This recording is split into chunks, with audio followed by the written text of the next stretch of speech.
मेरो छ 80-90 लाख। 80 पहिला त करोडको कुरा 80-90 लाख छ। ब्याज गऱ्यो भने त मेरो अब कति नाग्छ 90 लाखको हारा हारेर संस्थाको नाम के हो? हजुर, संस्थाको नाम के हो? सुवेरू फाइनान्स। यसको शाखा चाहिँ धापाखेल।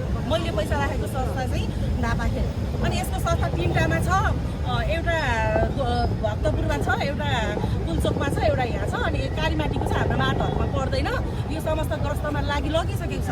तर समस्त ग्रस्तमा लगिसकेपछि चल खेल्छ क्या, धेरै चल खेल्छ के। प्रष्ट चाहिँ जनताहरू मरेको मरै नै छन् क्या यहाँ। मेरो छ 80-90 लाख। 80 पहिला त करोडको कुरा 80-90 लाख छ। ब्याज गऱ्यो भने त मेरो अब कति नाग्छ 90 लाखको हारा हारेर संस्थाको नाम के हो? हजुर, संस्थाको नाम के हो? सुवेरू फाइनान्स। यसको शाखा चाहिँ धापाखेल।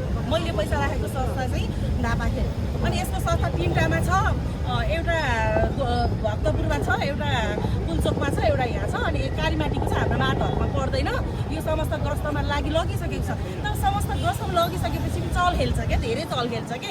प्रष्ट चाहिँ जनताहरू मरेको मरै नै छन् क्या यहाँ।